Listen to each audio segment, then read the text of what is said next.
pensamento de Albert Einstein, que tem tudo a ver com esses nossos desafios contemporâneos. É mais fácil quebrar um átomo do que um preconceito. E quando a gente fala a respeito de preconceito aqui nesse contexto que Einstein quis trazer para a gente, não é apenas daquela questão de preconceito entre classes, de ter mais condições financeiras que o outro, de ter mais estudo, ou de cor da pele, ou de gênero, seja qual for nesse sentido. Eu falo a respeito de preconceito pessoal, conceitos que muitas vezes nós temos, né? Muitos chamam de crenças que nós temos, mas que, por vezes, não fazem mais sentido.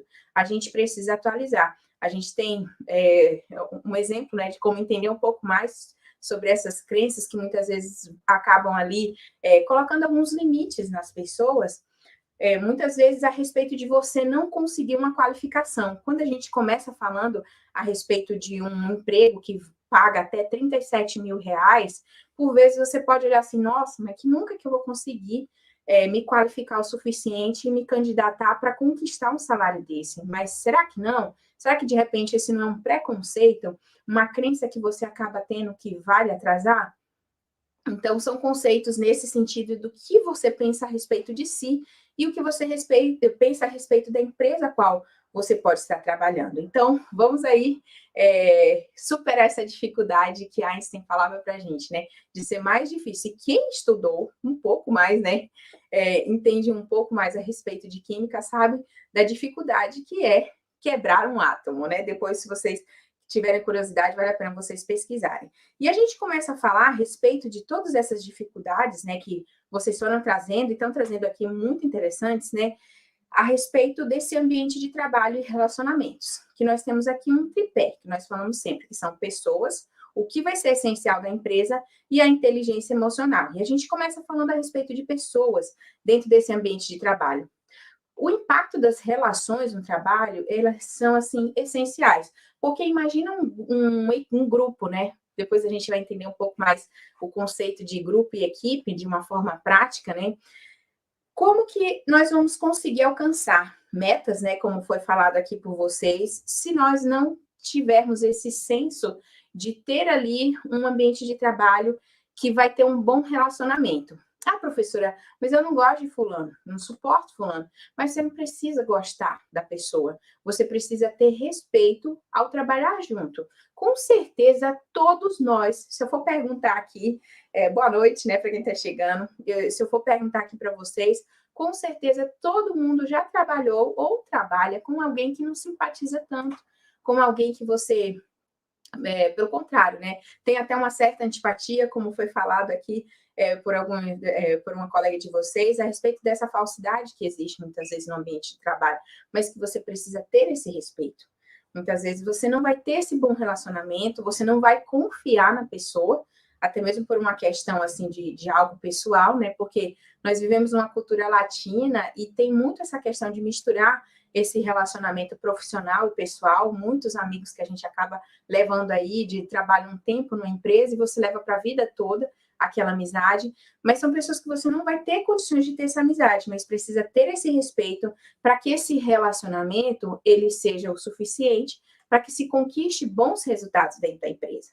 Então, não precisa ser amigo de todos os coleguinhas, né, do seu grupo ou da sua equipe, mas você precisa ter esse respeito e ter condições de poder desenvolver um bom trabalho. É isso aqui que a Elaine falou, ser profissional, ter esse profissionalismo, né? O Paulo Júnior fala o seguinte, respeitar as diferenças de pessoas no local de trabalho. Isso é muito importante, né? O Rafael também complementa a importância de ser profissional na dificuldade de relacionamento. E são nesses momentos, né, que a gente tem aí mais à prova essa questão de trabalhar, né, com pessoas que a gente tem dificuldade. Vendo aqui o comentário, a Cassi Souza, lá de Anapu, no Pará, minha vizinha, né, vizinha lá da minha cidade, de onde eu sou, lá de Altamira, né, um abração para quem está assistindo a gente de lá e para todos vocês, é claro, né? Falamos sobre pessoas, sobre a importância do relacionamento e da gente ter esse respeito, mesmo que a gente não tenha simpatia por aquela pessoa. O próximo que a gente vai destacar que essas relações interpessoais, ela vai ser algo essencial. Por quê? As pessoas, nós já vimos na nossa primeira aula, que elas são parceiras. são elas quem vão ativar os recursos. Destacamos sobre a importância de termos uma boa infraestrutura, mas que muitas vezes os nossos concorrentes, eles têm acesso a essa mesma infraestrutura. E o que vai fazer a diferença para os resultados? Vai ser justamente as pessoas. Essas pessoas que têm aí todo o seu capital humano, que vai fazer parte dessa empresa, e são ali os talentos, as fornecedoras de competência. Ou seja, gente, traduzindo todos esses pontos aqui bonitinhos, são essas pessoas que vão fazer acontecer. Não importa você ter o melhor computador, a melhor infraestrutura, a internet 5G aí bombando 100 vezes mais rápida, né, do que aqui o 4G, mas se você não tem ali pessoas que vão fazer a diferença, por mais que a gente acompanhe aí o crescimento, o avanço da inteligência artificial, a gente vai precisar dessas pessoas aí como ativadoras de todo o capital que nós temos dentro da empresa. Então, tudo vai partir desse capital humano. E aqui nós temos a importância cada vez maior da inteligência e competência emocional, que é aqui que entra esse processo de você se autoconhecer, de você saber quem é você enquanto profissional hoje. Ah, professora, eu sou uma profissional que está buscando uma graduação na Unicesumar, seja na área financeira, né, contábeis, gestão ambiental, mas eu estou buscando essa qualificação para poder ter aí uma valorização no mercado, para ser uma ativadora de recursos cada vez melhor, para poder ter uma entrega.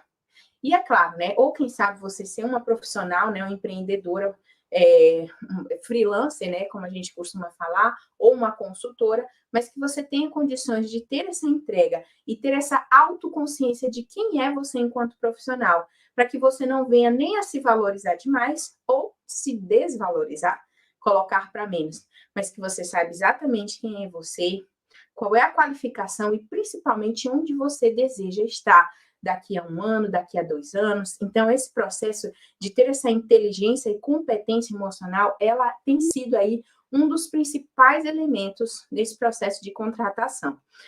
Ter essa autoconsciência, ter empatia, né? Muitos de vocês falaram a respeito dessa empatia, de se colocar no lugar do outro e ter condições de construir um bom relacionamento, uma vez que eu me ponho no lugar do outro, ter comunicação, né? Eu ouvi muitos de vocês falando aqui a respeito de comunicação, lidar com atenção e solução de conflitos, assim como confiar um pouco aí na sua intuição, quando for necessário. Por quê? Essa intuição, ela vai estar muito ligada à questão da experiência. Pessoal, foquem aqui, eu estou vendo alguns comentários aqui no nosso chat.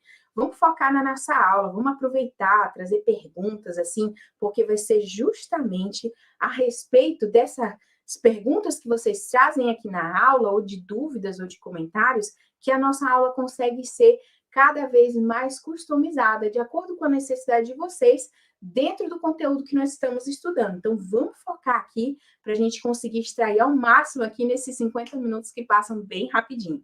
Então, outra coisa importante é você saber lidar com sentimentos. Atualmente, nós temos visto aí um crescimento cada vez maior e assustador também a respeito de afastamento do trabalho por conta do emocional, das pessoas não saberem lidar ali com as emoções, e isso é comum do excesso de trabalho, de todas essas mudanças que a gente tem passado aí no mercado de trabalho, desse crescimento da inteligência artificial que está cada vez mais buscando aí trazer algo mais automatizado para o nosso trabalho. Então, por isso que a gente precisa ter condições de saber lidar com os sentimentos, e ao invés da gente se desesperar, nossa, a inteligência artificial está chegando aí, vai acabar com o meu emprego. Mas a outra pergunta que eu sempre falo, né, e que está no estudo de caso lá para vocês, o que eu posso fazer para me qualificar? E assim como na época que a luz elétrica avançou e a revolução industrial começou na sua primeira, segunda e quarta fase, como que eu posso me qualificar enquanto profissional para que eu possa aproveitar da melhor forma possível toda essa onda, né, que a gente tem sofrido aí no mercado de trabalho, certo?